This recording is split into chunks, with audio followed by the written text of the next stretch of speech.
दोस्तों, आप सभी जानते हैं कि 7 जनवरी को बाहुबली के डायरेक्टर राजा मौली साहब की फिल्म RRR रिलीज होने वाली है। और आपको ये भी पता है कि दिल्ली सरकार ने सिनेमा हॉल्स बंद कर दिए हैं और मुमकिन है कि 2-4 दिन के अंदर महाराष्ट्र में भी सिनेमा हॉल्स बंद हो जाएंगे। तो मीडिया में कुछ खबरें ऐसी आई थी कि शायद ये फिल्म अब 7 जनवरी को रिलीज नहीं होगी, क्योंकि जब दिल्ली में थिएटर्स बंद हो गए हैं, महाराष्ट्र में थिएटर्स बंद हो जाएंगे, हो सकता है यूपी MP वगैरह में भी थिएटर्स बंद हो जाएं। मैं साउथ के बारे में नहीं कह सकता कि वहां थिएटर्स बंद होंगे या नहीं होंगे, लेकिन अगर पूरी हिंदी बेल्ट में ही थिएटर्स बंद हैं तो जाहिर सी बात है फिर निर्माता इस फिल्म को रिलीज क्यों करेंगे, क्यों अपना नुकसान करेंगे। लेकिन आज डायरेक्टर राजा मौली साहब ने कंफर्म किया है कि भाई कुछ भी हो जाए, मेरी फिल्म 7 जनवरी को ही रिलीज होगी। तो अब समझने की कोशिश करते हैं कि भाई राजा मौली साहब की ऐसी क्या मजबूरी है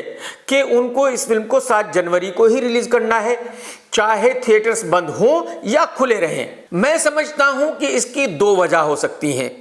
नंबर 1, इस फिल्म का बजट है 450 करोड़ रुपए। और मैं ये आपको बता दूं कि जो फिल्मों पे पैसा लगाया जाता है उस पर ब्याज होता है मिनिमम 3%। तो अगर हम 450 करोड़ रुपए का ब्याज कैलकुलेट करें तो तकरीबन 12 से 13 करोड़ रुपए मंथली ब्याज होगा। तो अगर यह फिल्म अभी रिलीज नहीं होती और 5-6 महीने के बाद रिलीज होती है तो इसका बजट तकरीबन 60 से 75 करोड़ और बढ़ जाएगा। यानी 450 करोड़ तो अभी है, 5-6 महीने के बाद हो जाएगा 525 करोड़ रुपए। और फिल्म के सभी राइट्स ऑलरेडी बिक चुके हैं, तो जिन्होंने वो राइट्स खरीदे हुए हैं जाहिर सी बात है वो तो पैसे बढ़ाएंगे नहीं, क्योंकि इस वक्त ऐसी सिचुएशन ही नहीं है कि भाई कोई भी पैसे बढ़ा सके।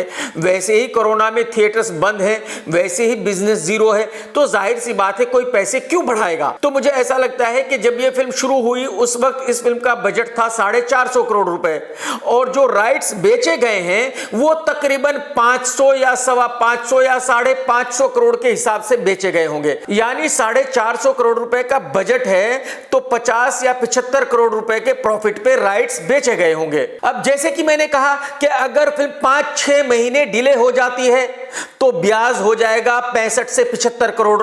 तो यानी जो प्रॉफिट है वो तो गया, जीरो हो गया।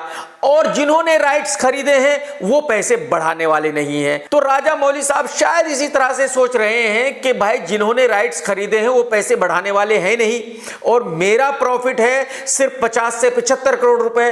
अगर मैं इस फिल्म को आज रिलीज करता हूं तो मेरे पैसे तो मेरी जेब में आ गए, और अगर मैं आज रिलीज नहीं करता, 5-6 महीने के बाद रिलीज करता हूं, तो जाहिर सी बात है वो पैसे ब्याज में चले जाएंगे, तो मेरे पास 1 रुपया भी नहीं बचेगा। और अगर इस तरह से देखा जाए, कैलकुलेट किया जाए, तो राजा मौली साहब बिल्कुल सही है, 100% करेक्ट है। अब आते हैं इस फिल्म के राइट्स खरीदने वालों पर। जयंतीलाल गाड़ा साहब ने इसके मेजर राइट्स खरीदे हुए हैं। खबरों के मुताबिक इस फिल्म के सारे digital rights, satellites and Hindi belt का थिएट्रिकल जयंतीलाल गाड़ा साहब के पास है और गाड़ा साहब ने ये राइट्स 300 करोड़ में खरीदे हैं।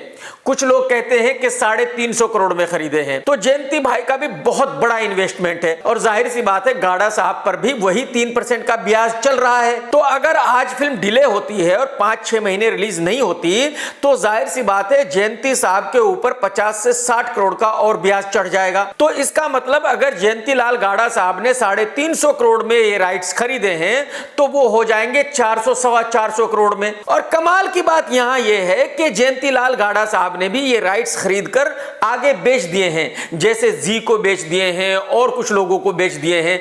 तो अगर फिल्म रिलीज नहीं होती तो जी या बाकी खरीदार पैसे बढ़ाने वाले हैं नहीं, तो यानी कि जो 50-60 करोड़ का ब्याज होगा वो जयंतीलाल गाड़ा साहब को अपनी जेब से देना पड़ेगा। तो गाड़ा साहब अपना नुकसान क्यों करें।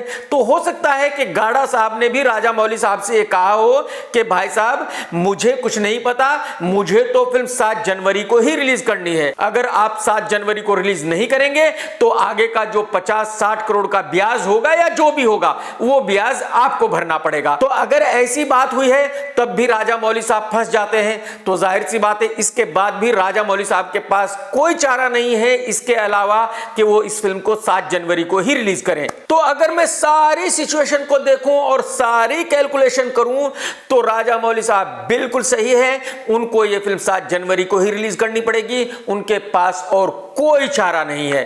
टेक केयर दोस्तों, सत्यमेव जयते। दोस्तों अगर आपको मेरा ये वीडियो पसंद आया है तो लाइक ज़रूर करो। भाई साहब अगर आपने वीडियो देखा है तो लाइक ज़रूर कीजिए, लाइक करना मत भूलिए। आपने चैनल सब्सक्राइब करना है नहीं करना है आपकी मर्जी है, आप डिसाइड कीजिए। वो घंटी है उसको दबा दो, क्योंकि घंटी आप नहीं दबाओगे तो आपको नोटिफिकेशन नहीं मिलेगा। घंटी दबा दोगे तो जैसे ही मैं नया वीडियो डालूंगा फौरन ही आपको नोटिफिकेशन मिल जाएगा, समझा करो।